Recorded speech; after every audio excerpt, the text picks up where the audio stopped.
Hello everyone, আসসালামু আলাইকুম। Welcome to my Facebook page Glad Bakes. কেমন আছেন আপনারা সকলে? আশা করি সকলেই ভালো আছেন। আলহামদুলিল্লাহ আমিও মোটামুটি ভালো আছি আপনাদের দোয়ায়। মোটামুটি বলতে আমি অনেক সিক ছিলাম, যার জন্য আপনাদের সাথে কোনো ভিডিও শেয়ার করা হয় না। ইভেন অনেক অর্ডার ক্যান্সেলও করা হয়েছে।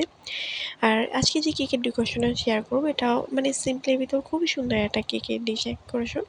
আর এই কেকের ডেকোরেশনের সাথে অনেক কিছু অনেক কথা আপনাদের শেয়ার করবো। সো ভিডিওটা লাস্ট পর্যন্ত সবাই দেখবেন। এটা ছিল একটা চকলেট ফ্লেভার 1 পাউন্ডের একটা কেক, রেগুলার যে চকলেট ফ্লেভারটা ওটা। তো এই কেকটা যে নিয়েছে সে হচ্ছে আমারই একজন রিলেটিভ, আমার সম্পর্কে মামি হয়। তো উনি যখন তার মেয়ের জন্য অর্ডার করে কেকটা, আরও 2-3 দিন আগে অর্ডার করে আমাকে। দেন যেদিন লাগবে তার আগের দিনও সে আমাকে ফোন দিয়ে বললে যে আমার এরকম একটা কেক লাগবে, যেহেতু তার কাছে আমার পেজটা ছিল না। ইভেন আমি নাম বলার পরও সে খুঁজে পায় না। সো যার জন্য তার সাথে ফোনেই কথা হয়েছে। সে বলছে চকলেট কেক হবে, চকলেট ফ্লেভার করে দিব, যেহেতু তার মেয়ে অনেক চকলেট কেক পছন্দ করে, আর বাচ্চা মানুষ স্বাভাবিক চকলেট কেকটা পছন্দ করবেই।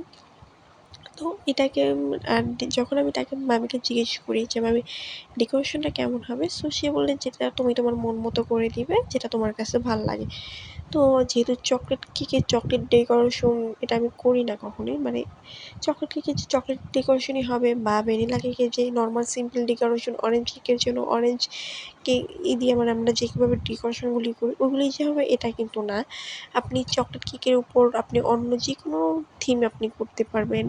আপনি ভ্যানিলা কেকের উপর অরেঞ্জ কেক, তারপর আপনার ব্ল্যাক ফরেস্ট, হোয়াইট ফরেস্ট সবগুলোর উপরে আপনি যে কোনো এক একটা ডিজাইন আপনি কাস্টমাইজ করে নিতে পারবেন।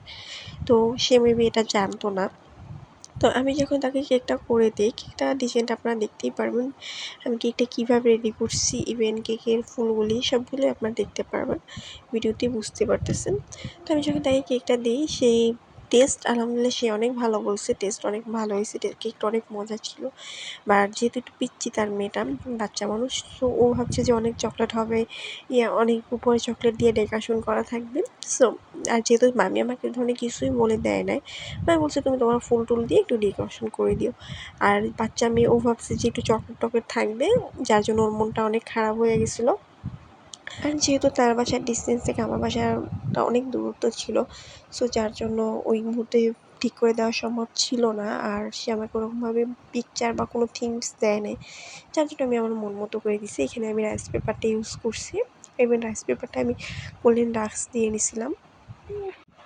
আর এখানে আমি কেকটা যেহেতু একটু হাইট করছি, 3টা স্লাইস করছি, আর ফ্ল্যাট করতে গেলে তো আমার 2টা স্লাইস করা লাগতো, আর কেকটা এর থেকেও পাতলা হতো। সো যার জন্য আমি চাচ্ছি যে কেকটা একটু হাইট হোক। আমি বুঝতে পারলাম যে 1 পাউন্ড কেক এত ছোটো হয়।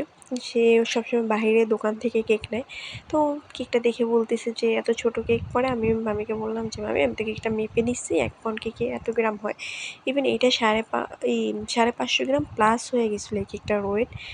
তো আমি মামিকে বুঝিয়ে বলার পর মামি বুঝতে পারছে। ইভেন নিচে যে আমি বডির চারপাশে যে ডিজাইনটা করছি, এটা আমি নাইফ দিয়ে করছি। এই ডিজাইনটা আমার ফার্স্ট টাইম করা হয়েছে। অবশ্যই আপনারা লাইক এবং কমেন্ট করে জানাবেন যে আমার এই চারপাশের ডিজাইনটা কেমন লাগছে, ইভেন কেকের ফুল আউটকামটা আপনাদের কাছে কেমন লাগছে। এবং লাস্টে কিছু হোয়াইট এবং গোল্ডেন কালার সুগার বল দিই।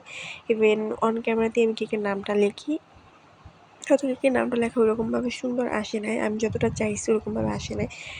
সো আপনারা অবশ্যই লাইক এবং কমেন্ট করে জানাবেন আমার কেকটা কেমন হয়েছে। আর যারা আমার পেজে নতুন তারা অবশ্যই একটা ফলো দিয়ে যাবেন। আজকে এই পর্যন্তই, দেখা হচ্ছে নেক্সট কোনো ভিডিওতে। আল্লাহ হাফেজ।